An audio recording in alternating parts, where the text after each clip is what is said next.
के बाद ये नहीं बता रहे हैं कि क्या हो रहा है, तो हम ये मान चलेंगे कि दोनों मूव कर रहे हैं। लाइट नहीं जल रही है।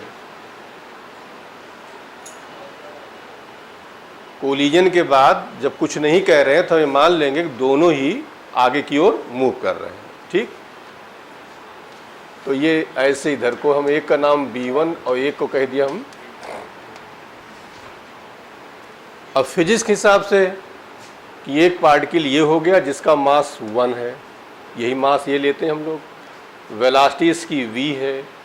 एक दूसरा पार्टिकल जिसका मास a है जो कि रेस्ट में है, मूव करते हैं, कोलिजन हुआ। कोलिजन के बाद इसको हमने B1 कह लिया और इस वाले को हमने क्या कह लिया। ठीक, अब यहाँ पर क्या है कि कंजर्वेशन ऑफ लीनियर मोमेंटम। अब देखिए अभी तक क्या था कि ये होता था कोई एक पार्टिकल की या तो वेलोसिटी दी रही होती थी या तो रेस्ट में आ जाता था। कहने का मतलब ये हुआ या तो कोलैप्स कर जाते या तो ये रुक जाता या तो एक वेलोसिटी दी रही होती, तो हम कंजर्वेशन मोमेंटम से निकाल सकते थे। लेकिन प्रॉब्लम यहाँ क्या आ रही है, यहाँ दोनों की वेलोसिटी अननोन है और कंजर्वेशन मोमेंटम में अप्लाई करते हैं तो हमारे पास एक ही क्वेश्चन बनेगा, उसमें B1 B2 दोनों आएगा, तो सॉल्व नहीं कर सकते हैं। हम जो कह रहे हैं समझ में आ रहा है। हम ये कह रहे हैं इनमें किसी एक की वेलोसिटी के बारे में पता होता तो हम कंजर्वेशन मोमेंटम से निकाल सकते थे, लेकिन यहाँ हमें दोनों के बारे में वेलोसिटी पता नहीं है, तो केवल अकेले कंजर्वेशन मोमेंटम से काम नहीं चलेगा। हमें क्या करना पड़ेगा, कंजर्वेशन मोमेंटम, कंजर्वेशन काइनेटिक दोनों अप्लाई करना पड़ेगा और दोनों को हमें क्या करना पड़ेगा, सॉल्व करना पड़ेगा। और दोनों को सॉल्व करके हम फॉर्मूला निकाल चुके हैं ऑलरेडी। बोलो, तो हम सीधे क्या अप्लाई कर दें, फार्मूला अप्लाई कर देते हैं। हमारी बात समझ में आ रही कि नहीं आ रही। यदि यहाँ पर किसी एक का वेलोसिटी पता होता या दोनों कोलैप्स कर गए होते तब तो हमें एक मोमेंटम से काम चल जाता, लेकिन यहाँ दोनों के वेलोसिटी के बारे में हमें पता नहीं है। हमें दो इक्वेशन की ज़रूरत पड़ेगी।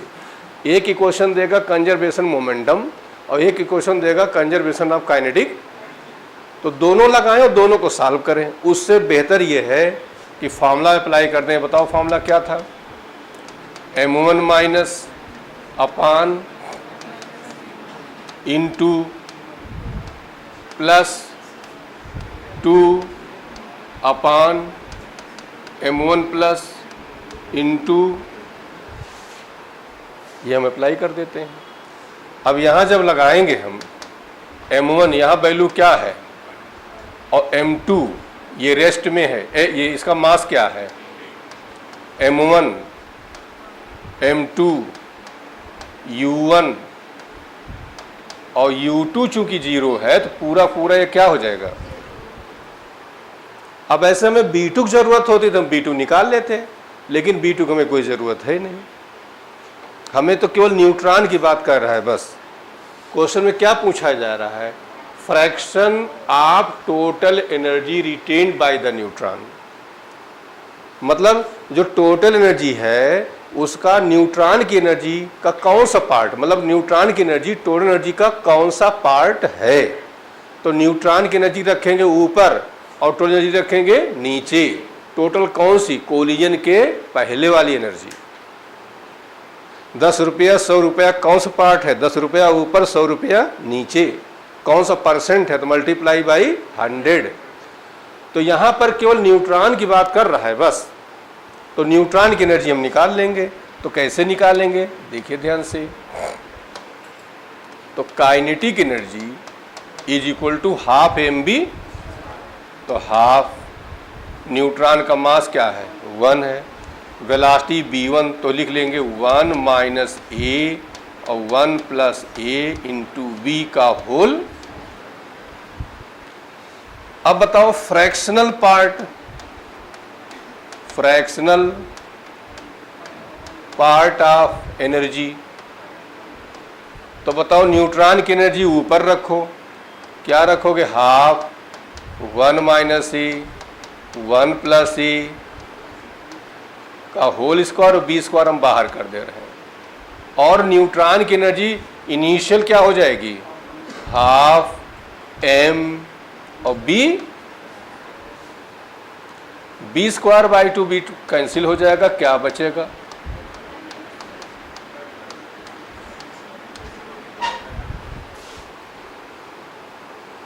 क्लियर हो गया सबको? बोलो। यदि केवल न्यूट्रॉन की बात ना कहता, टोटल की बात करता, तो हम कोलिजन के बाद टोटल एनर्जी निकालते और टोटल एनर्जी निकालने के बाद लॉस ऑफ एनर्जी निकालते और उसके बाद फार्मूला अप्लाई करते, ई इनिशियल माइनस ई फाइनल अपान इनिशियल। लेकिन यहाँ केवल किसका पूछा गया? न्यूट्रॉन का। तो न्यूट्रॉन की एनर्जी हमने निकाला और न्यूट्रॉन और टोटल एनर्जी बिफोर कोलिजन निकाल लिया। तो न्यूट्रॉन की एनर्जी ऊपर रखा और टोटल एनर्जी नीचे रखा। अब यहाँ पर एक दूसरी बात आई कि हमारे पास दोनों B1 B2 अननोन थे, तो हमारे पास दो रास्ते थे, कंजर्वेशन ऑफ एनर्जी लगाते, कंजर्वेशन मोमेंटम लगाते, दोनों को सॉल्व करते, या उनसे निकला हुआ फार्मूला हमारे पास है तो फार्मूला डायरेक्ट हमने अप्लाई कर लिया। ठीक, अब उतार डालिए।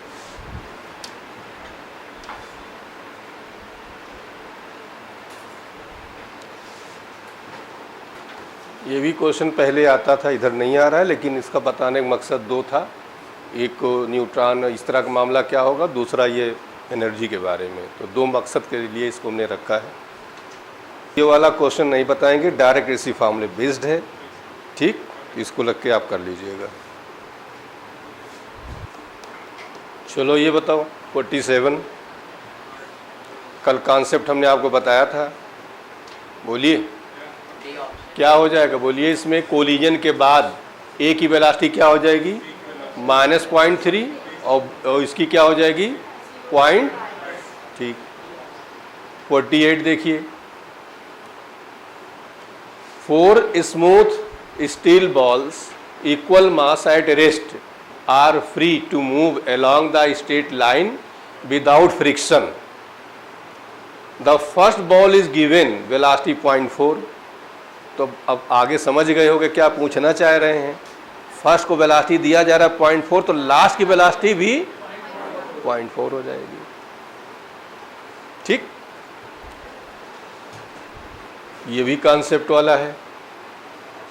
बड़ी बॉडी जो है छोटी बॉडी से टकराती, जो कि रेस्ट में है, तो क्या बताया था? बड़ी बॉडी की वेलोसिटी में कोई चेंज और छोटी बॉडी का वेलोसिटी 2 टाइम्स से आगे की ओर मूव कर जाएगी। ये क्वेश्चन देखिए अब की आया था। अब ये क्वेश्चन देखिए कहाँ से आया हुआ है।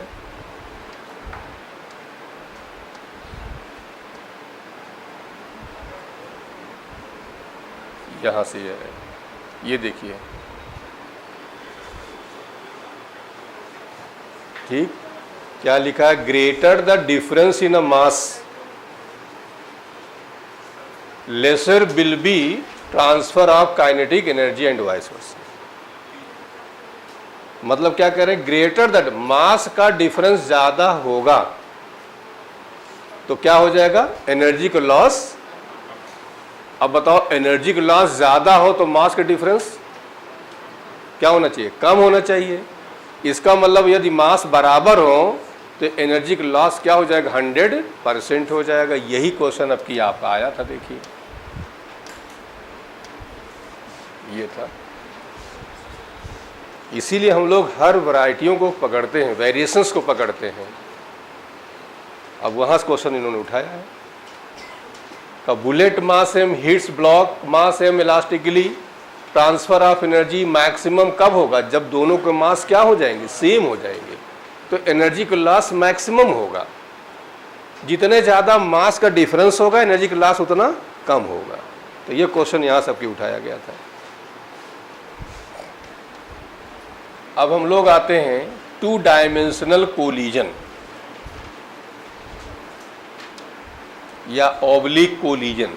ठीक, अब 2 डायमेंशनल कोलिजन में देखो ध्यान से क्या होता है। ये पार्टिकल है मास m1 और ये हो गया मास m2। ये दोनों ऐसे मूव कर रहे हैं, दोनों में कोलिजन होता है। इनका एंगल इधर से अल्फा, इसको हमने क्या ले लिया? कोलिजन के बाद ये दोनों स्ट्रेट लाइन ऐसे मूव कर रहे हैं। ये आपका m1 है और ये आपका वेलोसिटी v1 एंड क्या करेंगे बताइए? मोमेंटम हमने क्या बताया था? वेक्टर क्वांटिटी है, वेक्टर है तो टेढ़े को यही काम करते हैं। तो सीधा करेंगे तो ये बताइए, ये u1 वेलोसिटी है एंड u2, मोमेंटम हुआ m1 u1, एक कंपोनेंट आपका इस साइड आएगा, ये हो जाएगा m1 u1, क्या हो जाएगा बोलिए? Sine alpha. एक कंपोनेंट आपका इस साइड आएगा, ये क्या हो जाएगा बोलिए? m1 u1 cos alpha. अब इसको आ जाइए, इधर क्या हो जाएगा? m2 u2 साइन, ये बताइए क्या हो जाएगा? m2 u2 cos. अब सिर्फ conservation along x axis, conservation along. अब एक्स एक्सिस पे हम लोग आते हैं, एक्स एक्सिस पे, तो एक्स एक्सिस पे क्या हो रहा है? ये पार्टिकल है, इसका मोमेंटम है m1 u1 कॉस अल्फा, ये पार्टिकल है, इसका मोमेंटम है m2 u2 cos beta. Collision के बाद ये mass m1, velocity v1, mass m2 and velocity, फिर वही कंजर्वेशन मोमेंटम अप्लाई करेंगे before collision and after collision. बताइए यहाँ क्या हो जाएगा? m1 u1 cos alpha m2 u2 cos beta is equal to m1 b1 plus m2। अब आते हैं अलॉन्ग y एक्सिस। अब y एक्सिस आएंगे तो देखिए यहाँ पर ये क्या है? डाउनवर्ड्स, ये क्या है? अपवर्ड, दोनों अपोजिट है। अपोजिट है तो हम ये लिख सकते हैं m1 u1 sine alpha m2 u2 is equal to, या m1 u1 sine alpha m2 u2 solve कर लेंगे। यही कहानी कोलिजन के बाद भी होती है। दो बॉडी जा रही हैं, कोलिजन होता है, दोनों अलग अलग एंगल पे जाती हैं, उनको भी क्या करोगे? रिजॉल्व कर लोगे। तो टू डायमेंशन कोई नई बात नहीं है, सिंपल सी बात है कि यदि कोलिजन के बाद या कोलिजन के पहले पार्टिकल किसी एंगल पर मूव करते हैं, उसको मोमेंटम को हम क्या करेंगे? हॉरिजॉन्टल और वर्टिकल में क्या करेंगे? बस इतने सी बात है और कोई नई बात नहीं। बाकी सारा कॉन्सेप्ट पुराना ही है आपका। ठीक, अब देखिए, अच्छा इसमें एक कॉन्सेप्ट भी, उसको भी समझ लो। इधर देखिए, ये पार्टिकल है, मास m से मूव कर रहा है, वो सारी मास m है, वेलोसिटी इसकी मान लीजिए u है। ये पार्टिकल है, मास m है, लेकिन ये रेस्ट में है। दोनों में कोलिजन होता है। कोलिजन के बाद एक पार्टिकल आपका इस साइड मूव कर जा रहा है, एक पार्टिकल इस साइड मूव कर रहा है, और एक एंगल अल्फा और एक एंगल क्या बना रहा है? बीटा बना रहा है। अलग अलग वेलोसिटीज हैं, वेलोसिटीज यहाँ कोई मतलब। तो कॉन्सेप्ट कहता है कि अल्फा प्लस बीटा की वैल्यू क्या होगी? ये भी एक कॉन्सेप्ट है। ध्यान दे रहिएगा कि कंडीशन क्या क्या होनी चाहिए? दो बातें होनी चाहिए, दोनों के मास क्या हो? सेम हो। दूसरी कंडीशन क्या हो? सेकंड वाला रेस्ट में हो और इलास्टिक कोलिजन हो। तो कोलिजन के बाद दोनों पार्टिकल्स में एंगल कितना होगा? 90 डिग्री होगा। अब कोई एक कम कोई ज़्यादा हो सकता है, जैसे मान लो एक 30 है तो दूसरा क्या हुआ? 60 हुआ। इस तरह का मामला हुआ। क्लियर हो गया? लेकिन दोनों का सम किसके बराबर होगा? तो ये इस चैप्टर का आपका तीसरा कॉन्सेप्ट हो गया। चौथा कॉन्सेप्ट, तीन कॉन्सेप्ट हम आप बता चुके, चौथा कॉन्सेप्ट आपका ये है कि पार्टिकल मूव कर रहा है, दोनों आइडेंटिकल पार्टिकल्स हैं, सेकेंड पार्टिकल रेस्ट में है, कोलिजन के बाद दोनों पार्टिकल के बीच में एंगल कितना होगा? 90 डिग्री होगा। बोलो अब कैसे होगा, क्या होगा, उसमें टाइम बर्बाद करने की ज़रूरत नहीं है, बस आपको याद करना है। ठीक, अब क्वेश्चंस पे आते हैं हम लोग। क्वेश्चन नंबर 50 देखिए, particle projected at angle 60 degree from horizontal with velocity, इधर देखो ये है 60 डिग्री पर ये प्रोजेक्ट किया जा रहा है, ये एंगल आपका 60 डिग्री है। From horizontal with velocity 200 metre per second, highest point it divided into 3 equal parts. जब ये हाईएस्ट पे जाता 3 इक्वल पार्ट्स में डिवाइड होता है। 1 part move in upward direction, एक पार्ट कहां जाता है, ऊपर की ओर जाता है। फिर दूसरा पार्ट कह रहे हैं और दूसरा अदर डाउनवर्ड डायरेक्शन, ये नीचे जाता है और दोनों की वेलोसिटी कितनी है, 10 है। नेचुरल सी बात है, तीसरा इनको बैलेंस करेगा तो किधर जाएगा, क्योंकि इधर से जा ही रहा था ये, ठीक। अब ये जो जाएगा, अच्छा मास सबका क्या है, सेम है, सेम है। और क्या कह रहे हैं कि फाइंड द वेलोसिटी ऑफ, इसकी हमें क्या निकालनी है, फिर से समझिए। ये कोई पार्टिकल था, 60 डिग्री प्रोजेक्ट किया गया, किस वेलोसिटी से किया गया है, 200 मीटर पर सेकेंड से। ये वेलोसिटी आपकी 200 मीटर पर सेकेंड है। हाईएस्ट पॉइंट पे गया, 3 पार्टिकल में ब्रेक हो गया, एक अपवर्ड जा रहा है, दूसरा और तीसरा इनको बैलेंस करेगा। इसके बारे में नहीं बताया तो कॉमन सेंस की बात है ये। अब क्या करोगे बताओ, क्या करोगे, इसी को सीधा करो।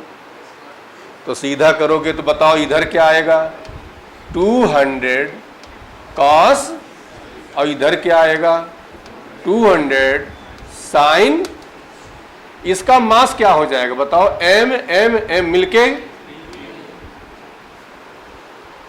अब conservation along x axis, conservation along, अच्छा वाई एक्सिस में कोई फायदा नहीं है। क्यों नहीं फायदा है, दोनों की वेलोसिटी सेम है, दोनों का मास सेम है, एक दूसरे को बैलेंस कर ले रहे हैं। तो अलोंग एक्स एक्सिस ही काम करेगा। अब एक्स एक्सिस काम करेगा बताइए, तो सीधा सीधा अब आपका ये हो गया कि ये एक पार्टिकल है जिसका मास 3m है, जिसकी वेलोसिटी 200 cos 60 है। ये ब्रेक होता है, एक पार्टिकल ऊपर जाता है, एक नीचे जाता है, एक इधर को जाता है, जिसकी वेलोसिटी b है और मास क्या है। तो हम केवल ये वाला लेंगे, इससे हमें कोई मतलब। तो बताइए क्या हो जाएगा, 3m into 200 cos 60 is equal to m से m क्या हुआ, तो b की वैल्यू बोलिए कितना आ जाएगा। cos 60 की वैल्यू क्या होती है 1/2, 2 से कैंसिल, तो आंसर कितना आया। बहुत पहले आईआईटी में आया था ये, तब से कहीं इधर रिपीट नहीं हुआ है, ठीक। तो उम्मीद नहीं आने की, फिर भी एक बताने का वो था तो बता दीजिए। अब ये क्वेश्चन देखिए बड़ा इम्पोर्टेंट है, काफ़ी रिपीट होता रहता है ये, तो इधर ध्यान दो। क्वेश्चन है body at rest breaks up to 3 parts, rest में है और 3 पार्ट्स में ब्रेक होती है, ठीक। If 2 parts having equal masses fly up perpendicular to each other, 2 mass हैं, 2 पार्टिकल जिनके सेम मास है, एक दूसरे कैसे जाते हैं, परपेंडिकुलर जाते हैं। वेलोसिटी भी दी गई है।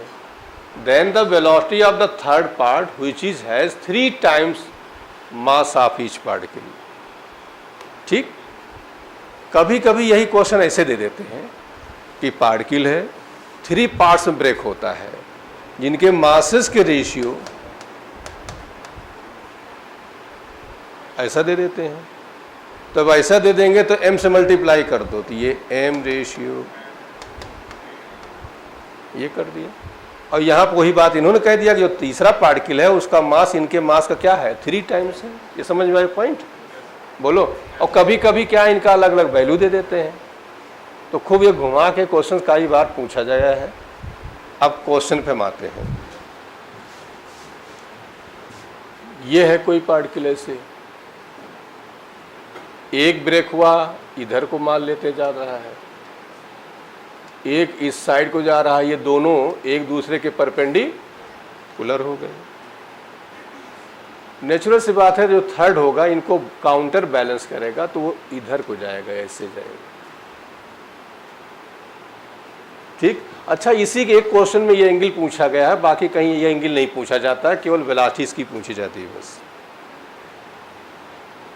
तो ऐसे क्वेश्चन के दो मेथड है करने के। मेथड नंबर 1, क्या करो, इनको रिजॉल्व कर लो इधर को, और कंजर्वेशन क्या लगा दो, मोमेंटम लगा दो। मेथड नंबर 2, पैरेललोग्राम का फार्मूला लगा दो, वो ज़्यादा इजी पड़ेगा। और ज़्यादा इजी इसलिए पड़ेगा, इसको हमने नाम दे दिया क्या, px, और इसको क्या नाम दे दिया, और ये जो थर्ड वाला हुआ करे उसको मोमेंटम, नेट मोमेंटम p मान लिया करो। तो ये बताइए कि इन दोनों के बीच एंगल कितना है, 90 डिग्री है। तो p की वैल्यू क्या हो जाएगी बोलिए, ये हो जाएगा px स्क्वायर प्लस, अब हम आते हैं px वाले पर। px हो जाएगा मास इंटू वेलोसिटी, तो मास m और वेलोसिटी दी गई 12।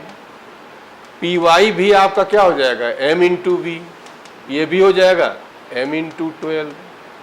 और जो नेट मोमेंटम है वो जो थर्ड पार्टिकल है उसके बराबर हो जाएगा, उसके मोमेंटम के। तो इसकी वेलोसिटी का नाम हमने दे दिया b1 दे दिया। तो बताओ क्या हो जाएगा मोमेंटम इसका, 3m, फिर से समझ लो, ये जो दो पार्टिकल हैं इनका हमने px और py ले लिया। जो थर्ड पार्टिकल है ना, क्योंकि उनको काउंटर बैलेंस करेगा, उसी को रिजल्टेंट मोमेंटम मान लेते हैं। तो रिजल्टेंट मोमेंटम जो मानोगे तो मास कितना है इसका, 3m है। वेलोसिटी हमने v1 ले लिया, तो बताइए मोमेंटम कितना हो गया। यहाँ किसी कोई डाउट हो तो पूछो, बोलो।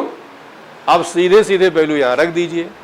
जब यहाँ रखेंगे तो क्या आएगा, 3mv1 इज इक्वल टू क्या हो जाएगा, px स्क्वायर। px स्क्वायर क्या हो गया बोलिए, 12m का होल, फिर 12m का होल, इसको बाहर निकालोगे तो बोलो क्या हो जाएगा, 12m रूट, m से m क्या हो गया, b1 की वैल्यू क्या हो जाएगी, 12 रूट 3/, आंसर क्या आ जाएगा,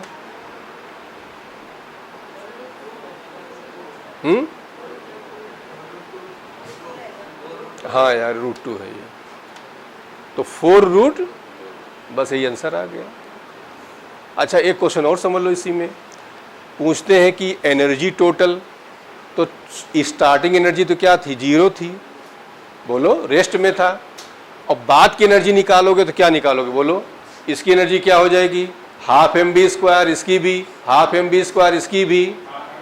एंगल से कोई लेना देना नहीं है, क्योंकि काइनेटिक एनर्जी क्या होती है, स्केलर होती है। वहाँ बस मास और वेलोसिटी और तीनों एनर्जी क्या कर लोगे, ऐड कर लोगे। हमारी बात समझ में आई कि क्या होता है, कितनी एनर्जी रिलीज हो रही है, क्योंकि रेस्ट में तो 0 था सारा, तो सारी एनर्जी रिलीज हो जाएगी।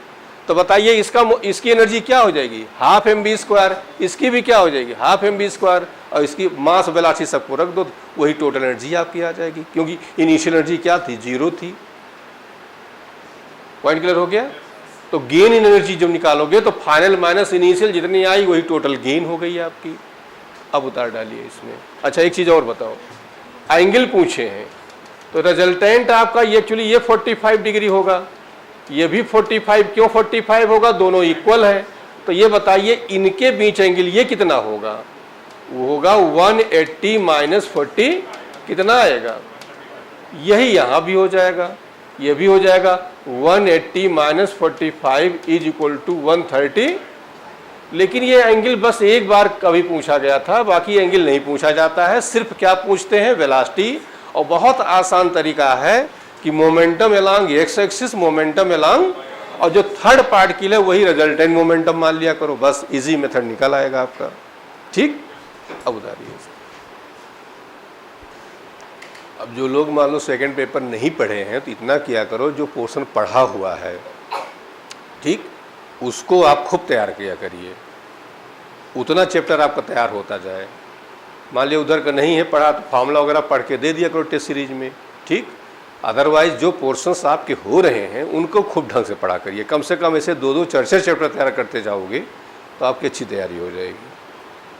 और टेस्ट ज़रूर दिया करो, लापरवाही मत किया करो। खैर एक मेहनत तुम लोग बहुत अच्छा कर रहे हो, अच्छे रिजल्ट आ रहे हैं, अच्छा क्वेश्चंस कर रहे हो।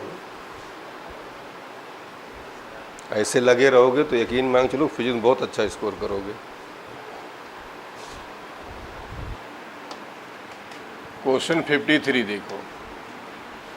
Spherical ball A mass 4 kg moving along straight line strike another spherical ball B of mass 1 kg at rest। इधर देखो, ये है A और 4 kg की है, मूविंग along straight line, ठीक है। और जो B वाली है 1 kg की है, जो कि किस में है, रेस्ट में है। After collision A and B move with velocity, ये B1 और ये B2। एंगल भी दिया गया कितना, 30 डिग्री एंड, ठीक है, ठीक ठीक है। The ratio of B1 and B2, मतलब वेलोसिटी हमें निकाल ली। क्या करोगे बताओ? अबे क्या करोगे इसमें? पहले रिजॉल्व करो और क्या करोगे? और रिजॉल्व करोगे तो इधर ये मास आपका 4 है और ये मास क्या है, इधर क्या आएगा बोलिए? इधर आएगा 4B1 cos 30 और इधर क्या जाएगा, 4B1 sin 30। जिधर एंगल उधर कास, जिधर एंगल नहीं उधर। अच्छा, अब जिसके पास एक काम और किया करो, टाइम जिसके पास हो तो दोनों बैचेज में आके पढ़ा करो। जैसे दोनों बैच में आओ, जब धीरे धीरे इम्प्रूव हो जाओ तो फिर एक में आना शुरू कर दो, जिसके पास समय हो। ऐसे एक लड़का था, उसकी कहानी बता रहे हैं, कई साल से पढ़ रहा था, मतलब गांव लोग उसको डॉक्टर मान लिए थे कि गांव वाले समझ गए डॉक्टर बन गया है। खुद बता रहा था, कह रहा सर जाते थे तो जो लोग होते थे दवा लिखाने के लिए आते थे, भैया जरा दवा लिख दो। कहता थोड़ा बहुत सर आता था, हम लिख भी देते थे। तो तब हम आए तो हमारे पास वो आया कि बताया सर ऐसे से। हमने कहा ठीक, कंटिन्यू करो। तो जब कंटिन्यू किया तो पहले साल फिर नहीं हुआ वो, फिर जो है दूसरे साल नहीं हुआ। और क्यों नहीं होता था? जब एग्ज़ाम आता था तो इतना मेंटल प्रेशर ले लेता था वो कि कोई न कोई उसके साथ प्रॉब्लम आ जाती थी। कहीं घर में किसी की समस्या हो गई, कहीं उसको कोई समस्या, ऐसे ही होता था। उससे वो बिल्कुल डर सा गया, यहाँ तक कि वो मेडिसिन लेने लगा। मतलब ये हो गया कि मेंटल टाइप हो गया है, ये पोजीशन आ गई। लेकिन दिमाग में था कि निकालेंगे तो निकालेंगे। हमने फिर तीसरी साल उसको कहा कि तुम ऐसा करो कि लगभग तुम सिलेक्शन की पोजीशन पे हो, कहीं गलती कर रहे हो या तुम्हारा किस्मत साथ नहीं दे रहा, जो भी है, तुम जो बैच हमारे यहाँ चलते समय बैठो, आके कुछ भी न करो, चाहे लिखो चाहे नहीं लिखो, लेकिन बैठा करो। और फिर वो बैठना शुरू कर दिया क्लास में। लगभग मान चलो कि यहीं बैठा रहा। 2 बैच तो कम से कम तब 4-5 बैच चलते थे, 5 बैच थे। तो वो जो है बैठने लगा। और इसके बाद जो है जब रिज़ल्ट आया तो हम उस चेयर बैठ के सिर्फ ये सोच रहे थे कि ये नहीं निकला होगा तो पता नहीं क्या कर लेगा अपने को, क्योंकि बहुत टाइम हो गया और ये डिप्रेशन में है। तो वैसे ही मुस्कुराते हुए उसने दरवाज़ा खोला। हमने क्या हुआ? कहने गुरुजी हो गया हमारा। अरे हमने कहा यार तुम्हारे ही बारे में सोच रहे थे। और फिर उस समय जिपमर CPMT कई सारे एग्ज़ाम होते थे, तो कई एग्ज़ामों में निकला उसका। जिपमर भी क्वालिफाइड हुआ, CPMT भी निकाला, सब कुछ निकाला। तो ये होता है, कभी कभी आपकी प्रिपरेशन रहती है और किसी तरह से कोई प्रॉब्लम्स आ जाती, कुछ आ जाती हैं या इस तरह का है, तो घर पे बैठोगे तो जो तुम्हारे साथ के हैं, रिलेटिव सेलेक्ट हो गए हैं या सीनियर सेलेक्ट हो गए, तुमको रोज़ ज्ञान की विद्या देते रहेंगे, रोज़ ज्ञान बांटेंगे, ऐसे पढ़ो, ऐसे नहीं पढ़ा जाता, वैसे पढ़ो, ऐसा नहीं। वो कुछ नहीं, आपके पास समय हो आप क्लास बैठिया करिए आके, और क्लास बैठोगे, एक सब्जेक्ट फिजिक्स यदि आप किसी की अच्छी हो गई तो सिलेक्शन ले लेता है वो। अब लास्ट ईयर भी या बिफोर लास्ट ईयर भी जो बच्चे निकले हैं, अमूमन लोग देखो फिजिक्स से ही निकाले हैं सब, अच्छे नंबर आ गए। अब बायोलॉजी में एकदम जीरो ना हो, लेकिन थोड़ा स्कोर करो, केमिस्ट्री स्कोर करो तो निकाल लोगे। तो ये हम कहना चाह रहे हैं कि मान लो कुछ इस तरह हो तो आप क्लास में बैठे रहा करिए।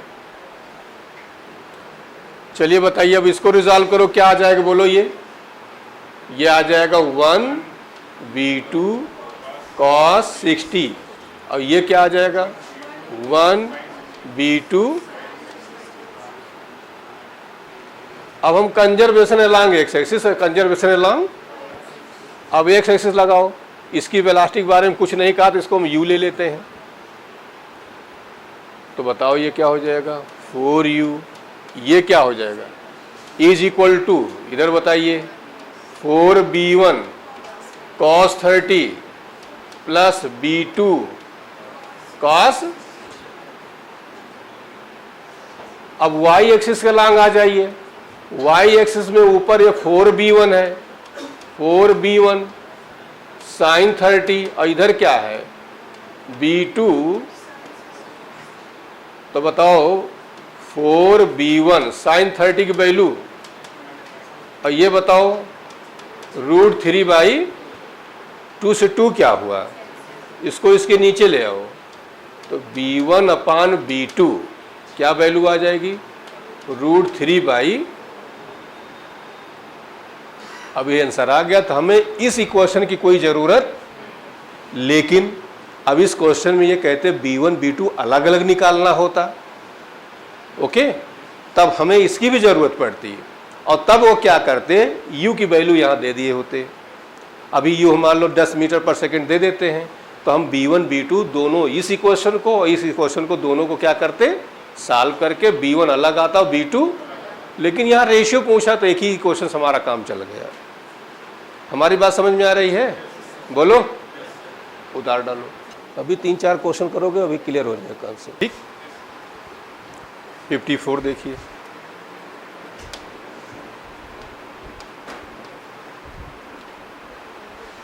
इधर ध्यान दीजिए, ये भी खूब आता है।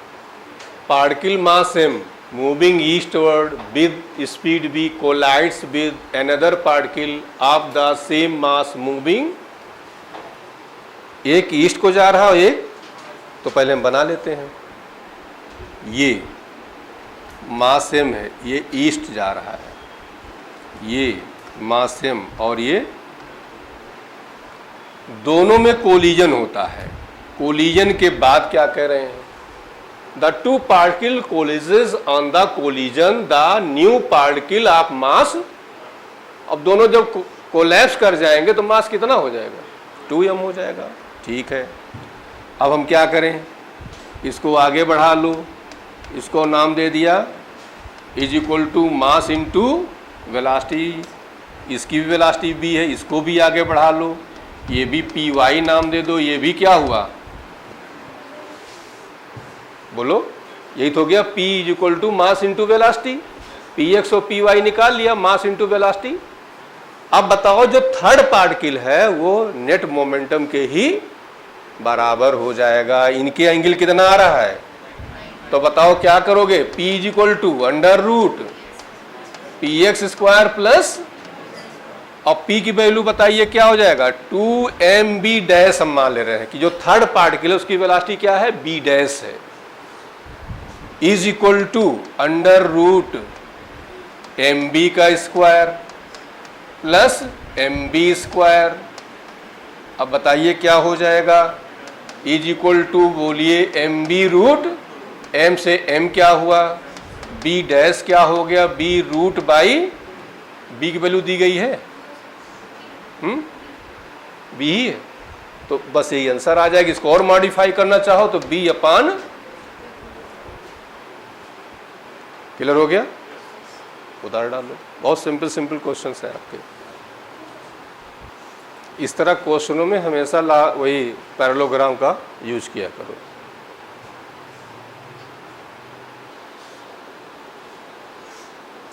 अब इसी मान लो कि लॉस ऑफ एनर्जी निकालना होता तो क्या करते?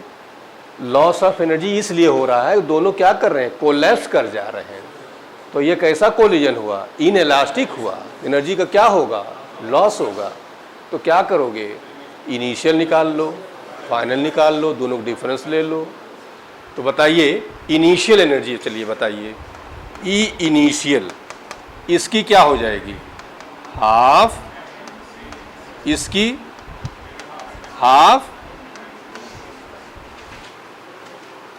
अब कुछ लोग सोच रहे हैं यहाँ तो एंगल वाला, तो एंगल का कोई लेना देना, काइनेटिक एनर्जी स्केलर क्वांटिटी है, एंगल से कोई वास्ता नहीं है। वो मोमेंटम था इसलिए वहाँ पर लगाया गया, वो वेक्टर को फॉलो करेगा। ये स्केलर है तो अलजेब्रा फॉलो करेगी, इसमें डायरेक्शन से कोई वास्ता नहीं है। तो बताइए ये कितनी हो जाएगी, बोल दीजिए। M B. फाइनल पे आ जाओ, फाइनल पे लगा दो हाफ। मास कितना है? और ये बी डैश का स्क्वायर कर दे रहे हैं, तो हाफ से 2 से 2 कैंसिल हो गया, एम बचा। और बी डैश की वैल्यू क्या है? बी अपान रूट 2 का होल। तो ये आ जाएगा एम बी स्क्वायर अपान, अब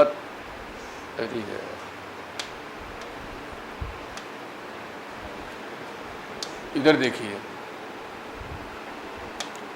तो बताइए loss of energy delta E, जो लॉस खुद ही कह रहे हैं, तो क्या करो? इनिशियल माइनस, तो m b square minus m b square by 2, तो क्या आ गया बोलिए? चलिए परसेंटेज लॉस निकालना हो तो क्या करोगे? तो क्या करोगे? इनिशियल माइनस अपान इनटू, तो इनिशियल फाइनल निकाल ही चुके हैं, कितनी आई है? और इनिशियल हमारी कितनी आई है बोलो? इनटू कितना आया? 50% का लॉस हुआ। बोलो, उधार डालो। ये बड़ा इंपॉर्टेंट क्वेश्चन ये भी है आपका। A and B are two particles having the same mass m. A is moving along x-axis with speed of, ये A है, मास दोनों के सेम है, कितने से जा रहा है? B is at, तो U की वैल्यू, मास सेम है। After undergoing perfectly elastic collision with B, particle A gets scattered through an angle of 30 degree. इसके बाद जो है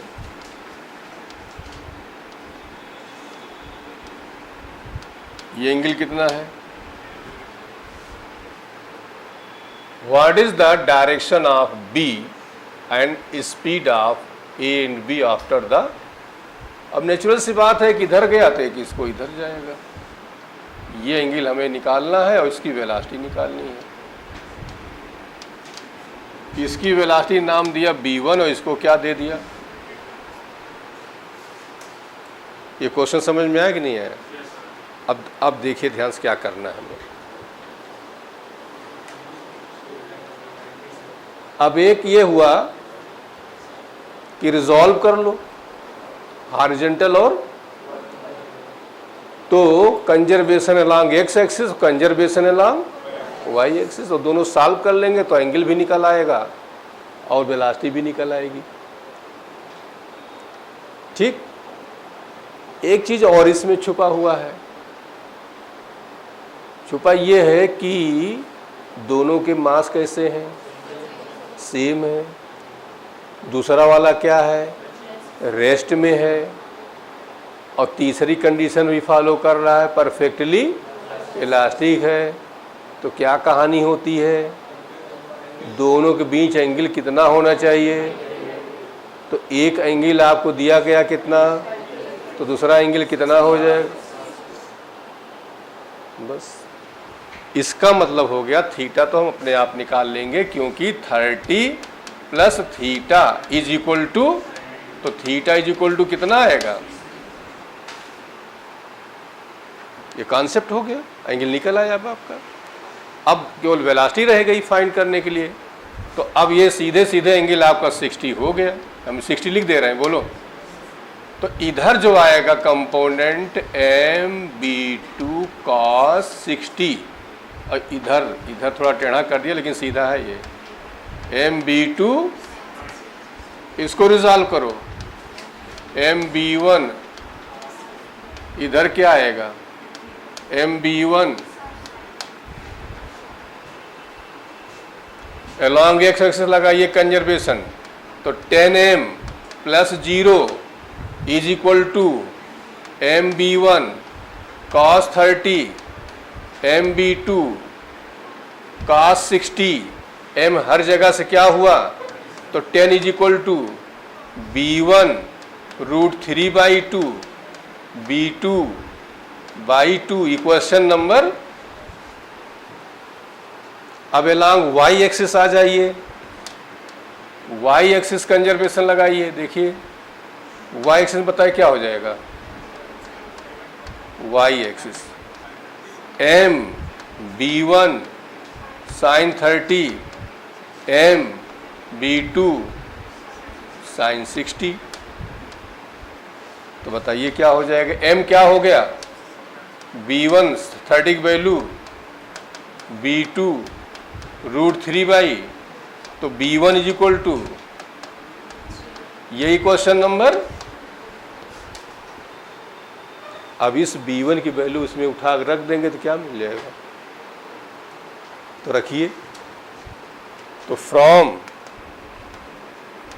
1 and 2, तो 10 इज इक्वल टू B1, तो √3 B2 √3 प्लस, बताओ कितना आ जाएगा, 3B2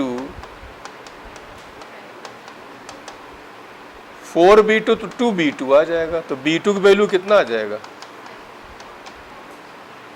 अब जब B2 5 आ गया तो B1 क्या हो जाएगा, 5 ठीक, बोलो,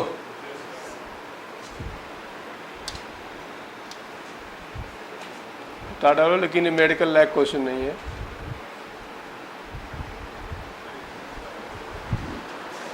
थोड़ा सा लॉन्ग क्वेश्चन, सब्जेक्टिव में आ जाएगा ये, फिर भी जो है आ जाए, कोई मुश्किल चीज़ नहीं है। इधर देखिए, ये वाला क्वेश्चन अभी हम करा ही चुके हैं, वहाँ दोनों का मास सेम था, और ये यहाँ पर मास क्या है, एक m है, दूसरा क्या है 2m, बस इतने डिफरेंस है, बोलो, इसको नहीं करा रहे हैं फिर, जिसमें लॉस ऑफ काइनेटिक एनर्जी निकलवाया था वो वाला question.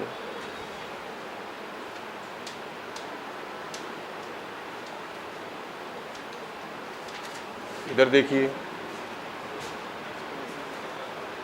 2 parts go right angle to each other, बोलो, जो सेकंड क्वेश्चन हमने कराया था, तो ये दोनों क्वेश्चन उसी की तरह हैं, इनको तुम लोग खुद करोगे, नहीं आएगा पूछ लेना, तभी बताएंगे, नहीं बताएंगे, क्योंकि क्वेश्चन सेम करा चुके हैं। कॉन्सेप्ट देखिए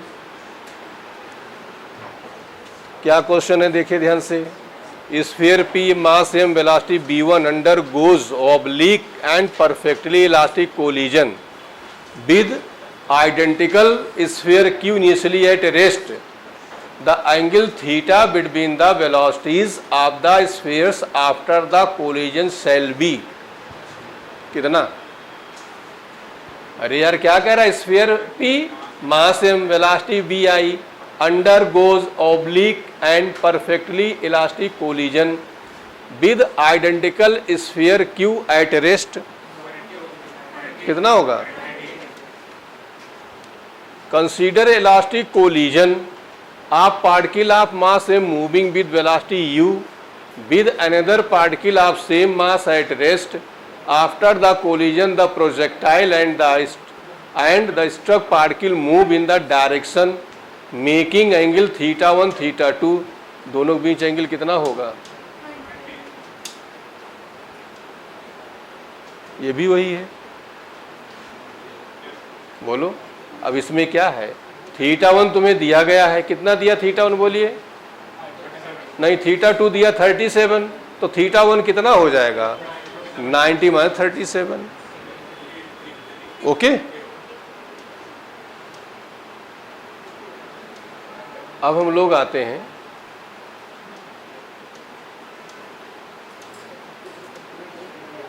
सेमी इलास्टिक कोलिजन। तो इधर से ज़्यादा नहीं आता है पोर्शन, हमने दोनों पढ़ लिया, परफेक्टली इलास्टिक और परफेक्टली इन इलास्टिक।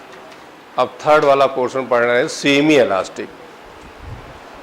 तो इसमें क्या है कि ये mass m1, velocity u1, m2, collision के बाद इनकी वेलोसिटी v1 एंड, तो न्यूटन ने क्या किया, एक रिलेशन निकाला कि change in velocity, change in after collision, और माइनस भी रहेगा यहाँ, change in velocity before collision. तो बताइए क्या हो जाएगा? माइनस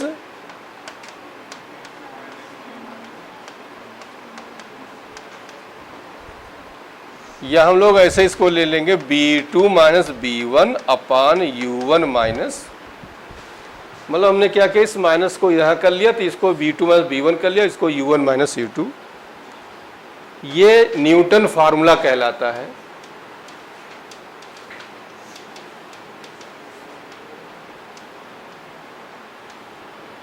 तो हर जगह टांग अड़ाए रहे, ठीक। तो ये हो गया कि E जो हो गया वो change in velocity, ratio of change in velocity after collision, और बिफोर कोलिजन जो रेशियो हो उसी को E को कहते क्या है?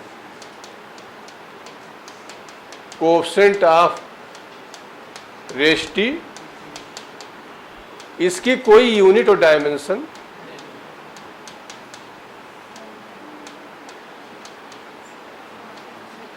इसकी वैल्यू क्या होती है? Greater than 0, less or equal to,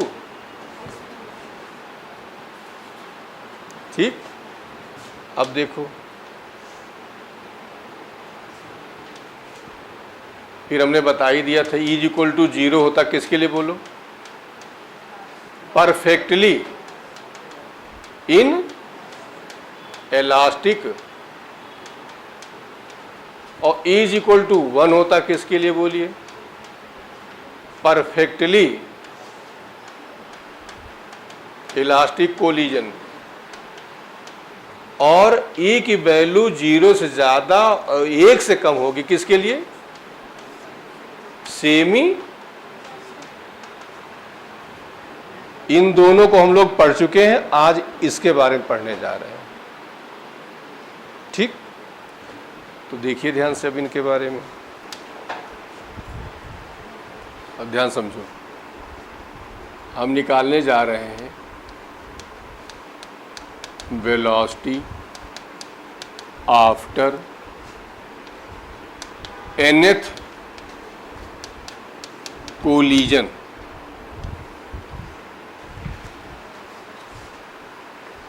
कैसे निकालेंगे देखिए ध्यान से। यहां से कोई पार्टिकल गिर रहा है, u की वैल्यू यहां हमने क्या ले लिया?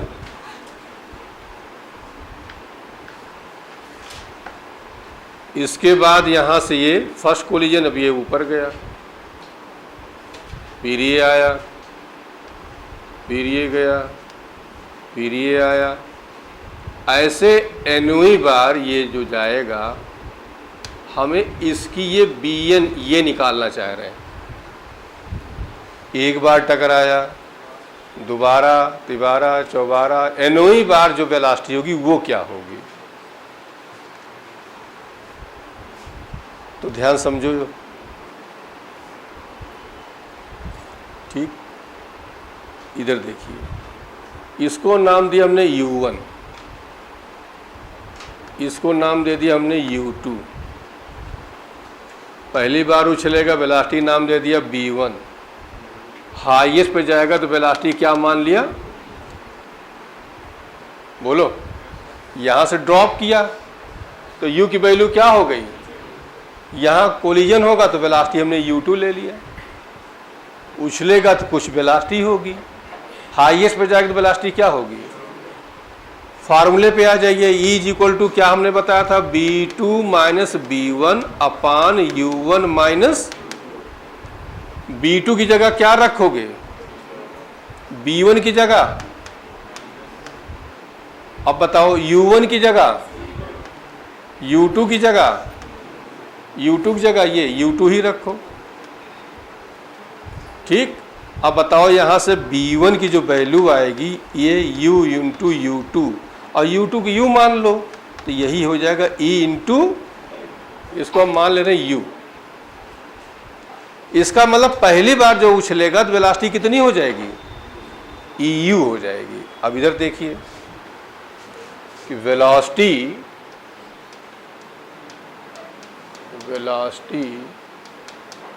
आफ्टर फर्स्ट कोलिजन कितनी आई बताओ, b1 is equal to velocity after second collision. अब इसे और मल्टीप्लाई कर दो, क्या हो जाएगा, velocity after third collision v3, बोलिए, तो वेलोसिटी आफ्टर nth कोलिजन क्या हो जाएगा, bn, क्या वैल्यू आ जाएगी भाई, पहले में यहाँ 1, दूसरे में 2, तीसरे में 3, तेनवे में, और u क्या हो गया, जिस वेलोसिटी से वो टकराया आके, तो यही फॉर्मूला आ गया। क्या फॉर्मूला आ गया कि bn इज इक्वल टू, अब सिंबल से याद करिए, इसमें n क्या है बताओ, नंबर ऑफ, u क्या है, velocity for which body hit on, और bn क्या है बताइए, bn है वेलोसिटी आफ्टर nth,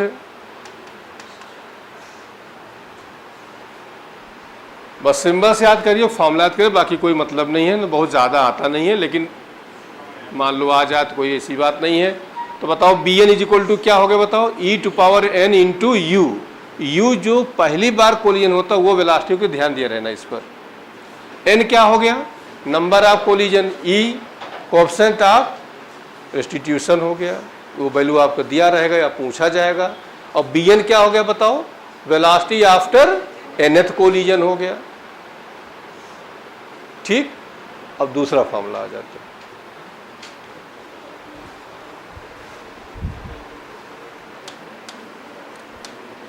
इधर देखिए, हाइट आफ्टर nth कोलिजन। अब हाइट निकाले जा रहे हैं, यहां से पार्टिकल ड्रॉप किया तो u की वैल्यू क्या हो गई, यहां गिरा, ये हाइट इसकी h0 हमने ले लिया, यहां कोलिजन हुआ तो u हमने मान लिया। इसके बाद ये क्या करेगा, ऐसे ये हाइट कम होती जाएगी और nवीं बार ये कितना जाएगा, तो जाएगा तो फाइनल वेलोसिटी इसकी क्या हो गई, और यहाँ वेलोसिटी क्या मानेंगे, और हाइट ये हमने नाम दे दिया क्या, इक्वेशन ऑफ, लगाओ b स्क्वायर इक्वल टू क्या लगाओगे, प्लस माइनस 2g, b की जगह क्या रखेंगे, और u, अब यही u बन जाएगा तो इसकी जगह क्या रखोगे, bn स्क्वायर, ऊपर जा रहा तो क्या लोगे, और एच की जगह क्या रखेंगे? अब बताओ, बी एन का फॉर्मूला भी निकाल चुके हैं, तो यहाँ से एच एन की जो वैल्यू आई हमारी वो क्या आ गई? बी एन स्क्वायर अपान 2, और बी एन की वैल्यू बोलिए क्या निकाले हैं? ई की पावर एन इंटू का होल स्क्वायर अपान क्या हुआ? तो एच एन की वैल्यू बोलिए क्या हो जाएगा? ई की power 2n you square upon क्या हुआ? हम यू हटाना चाहते हैं। यू कैसे हटाएंगे बताओ? ये यू हटाना चाहते हैं, कैसे हटाएंगे? इक्वेशन ऑफ, तो इक्वेशन ऑफ मोशन फिर से लगाओ, तो बोलो क्या हो जाएगा? बी स्क्वायर बराबर you square plus minus 2g, यहाँ जो u है वही b बन गया, तो यू स्क्वायर, और जो ये u है वो वैल्यू हमारी क्या है? तो 0 हो गया, प्लस 2g इंटू एच। अब यहाँ रखिए एच एन बराबर e की power 2n 2g H not upon 2g क्या हुआ? एच एन का फॉर्मूला क्या आ गया? बस 2 फॉर्मूले केवल यही याद कर लेना, बाकी देखने की जरूरत नहीं है। अब बताओ सिंबल बताओ, n क्या है? नंबर ऑफ एच नॉट क्या है? इनिशियल हाइट कह सकते हो यहाँ पर। एच एन क्या है? Height after nth collision. 2 फॉर्मूले याद हुए? फिर से याद करिए। B N is equal to बोलिए E to power N into U, H N is equal to क्या हुआ? ई की power 2n into H not. ठीक, बस इतने देखना है इसमें, इधर और ज़्यादा नहीं पढ़ना है, आता नहीं है, उतार डालिए। इसलिए थोड़ा हमने स्पीड से खींचा इसको। क्वेश्चन लिख लो, उसमें है नहीं, लिखिए। Particle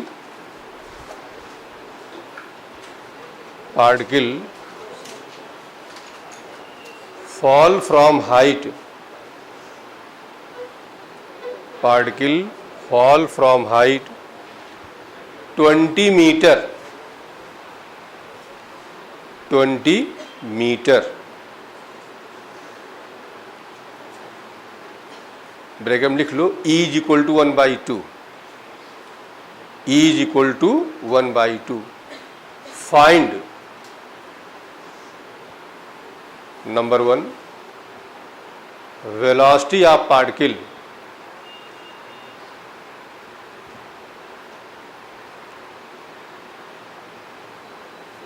and time period and flight time, velocity of particle and flight time after second collision.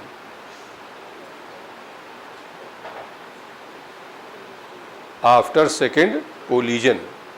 और नंबर 2 लिख लो, फाइंड हाइट ऑफ पार्टिकल,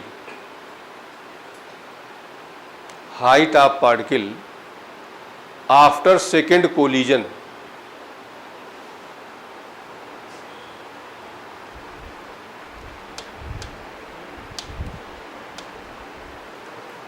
ठीक, चलो बताओ, ये पार्टिकल गिर कहाँ से रहा है? कितनी हाइट से गिर रहा है बताओ?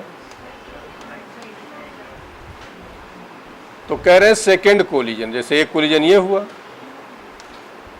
और फिर ये सेकेंड कोलिजन ये हुआ आपका ये, तो हमें क्या निकालना बताइए? वेलोसिटी निकालना है। बताइए फॉर्मूला बताइए, क्या लगाओगे? B N is equal to,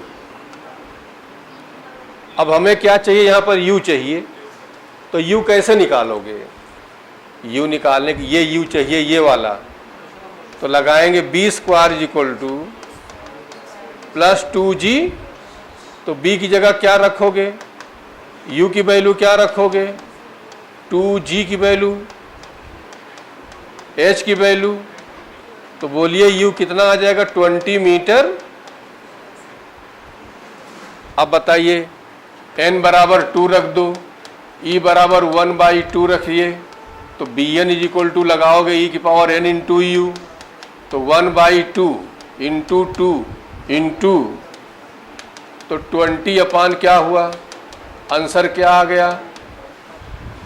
5 metre पर टाइम पीरियड। बताओ फॉर्मूला क्या लगा दोगे? t is equal to 2u sine theta upon तो u बताओ जो निकाले हो कितना निकाले हो, इनटू क्या करोगे, अपान, आंसर क्या आएगा। अब हाइट निकाल कर दिखाओ सब लोग। स्पीड बढ़ गई, कंट्रोल नहीं हो रही, बढ़ती जा रही। माइंड में एक डायरेक्शन आ गया कि आता नहीं है तो खींच लो, तो स्पीड उसी स्पीड से चल रही। दूसरा क्वेश्चन निकालो सब लोग। हाइट कितना है बताओ। HN is equal to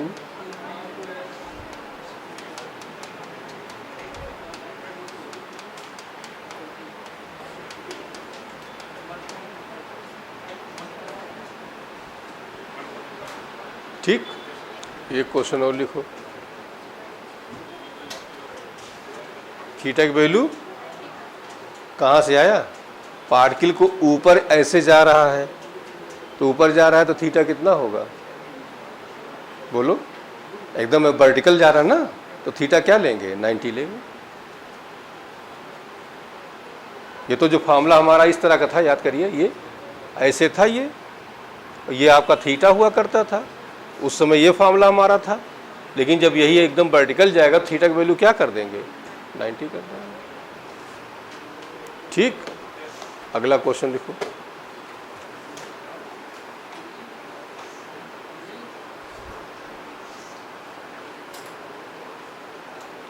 if velocity of particle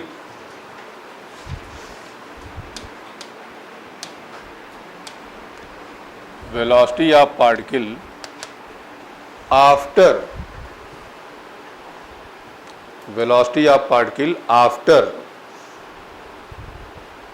second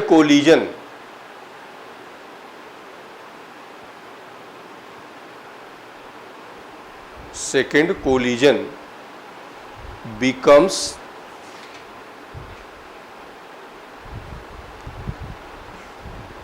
1/16th of its initial velocity.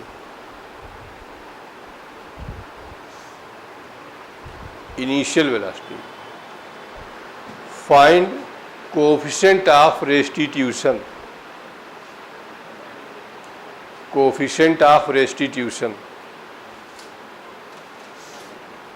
निकालो सब लोग। फॉर्मूला क्या लगाओगे बताओ।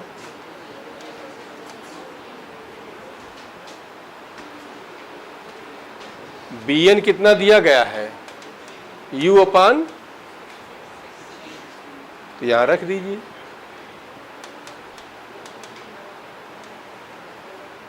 सेकेंड को लें तो 2 रखेंगे, u से u क्या हुआ, तो 1 क्या हुआ, ये 1/16 इज इक्वल टू, तो e की वैल्यू क्या हो जाएगी, सॉल्व करोगे तो क्या आएगा, एक और लिख लीजिए, ये if height of particle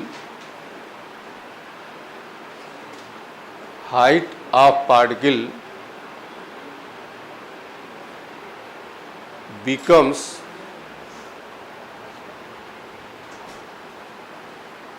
1/16th part of its initial height, 1/16th part of its initial height, and E is equal to 1/2. Find number of collision. क्या करेंगे, e की पावर 2n इंटू क्या होता है। अब hn की वैल्यू क्या दी गई है आपको बताइए, h0 अपान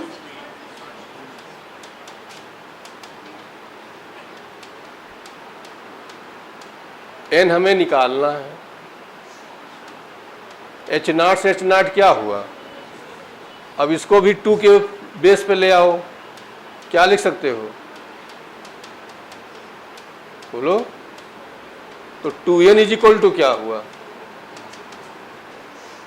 चलो तुम लोग एक क्वेश्चन ये करके दिखा दो। 73 करो सब लोग। नहीं, ये 73 नहीं,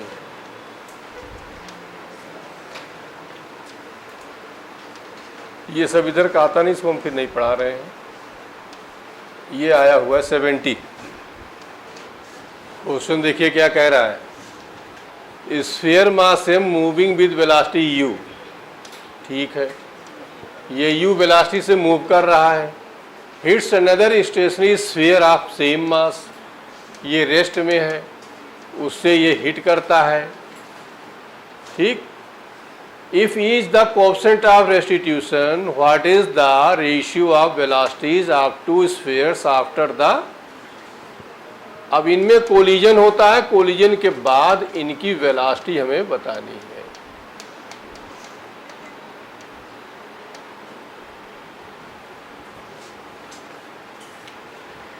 क्या करेंगे बताइए?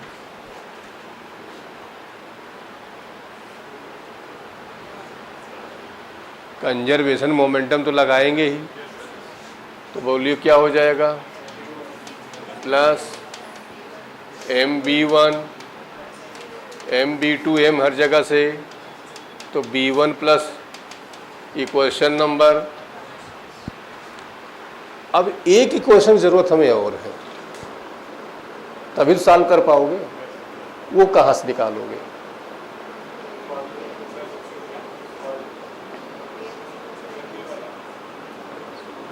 कौन सा? bm जो है वो कोलिजन का वेलोसिटी का है, जैसे टकरा रहा है उसके लिए है वो। ये ऐसा नहीं है हॉरिजॉन्टली टकरा रहा है। अभी जो क्वेश्चन किए हो उसमें पार्टिकल ऊपर से गिर रहा था, उसकी वेलोसिटी का था वो। और ये क्या हो रहा है? स्ट्रेट लाइन जा रहा है। क्या 90 काइनेटिक एनर्जी? हम यही सोच रहे, कोई बोले तो बोल दियो। काइनेटिक एनर्जी इसलिए लगा सकते हैं कि ये सेमी इलास्टिक है। वो यदि परफेक्टली इलास्टिक होता तब काइनेटिक एनर्जी लगाते, तो रास्ता ब्लॉक हो गया। कौन सा? Newton's formula. यार काइनेटिक तुम तो कैसे डॉक्टर बनोगे यार? जहर दे दोगे पेशेंटों को। अरे 3 फार्मूले 4 पढ़े हो, वो भी नहीं समझ में आ रहा है कि इसमें कौन सा फार्मूला अप्लाई करना है। एक फार्मूला आपके पास सीधे सीधे दिया गया है। क्या दिया गया बताओ?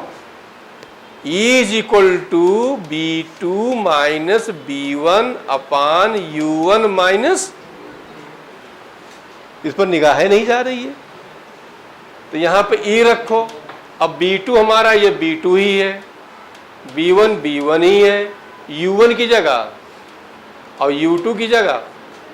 तो बताओ यहाँ से क्या मिल गया?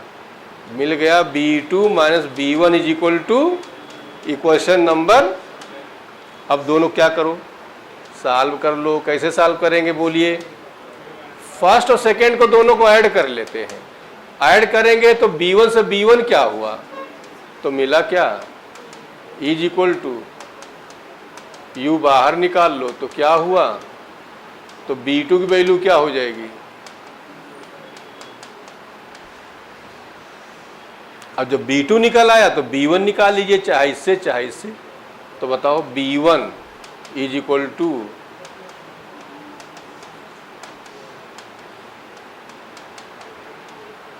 U बाहर निकालिए।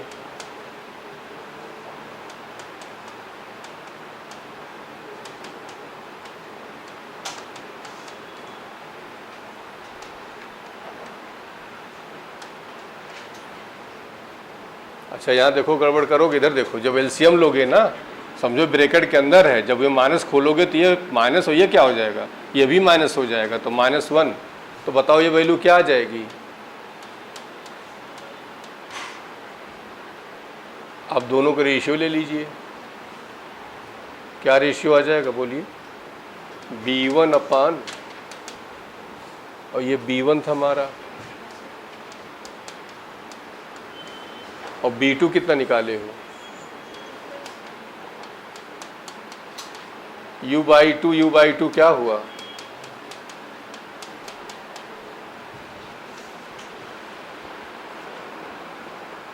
ठीक, इसी के साथ ये चैप्टर आपका समाप्त। ये सीबीएसई में एक बार आया हुआ क्वेश्चन है।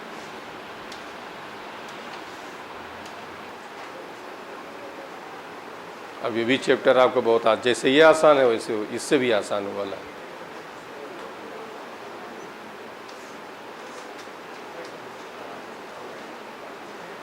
इसके बाद हम लोग वर्क पावर पढ़ेंगे, वर्क पावर के बाद रोटेशनल मोशन, फिर फ्लूइड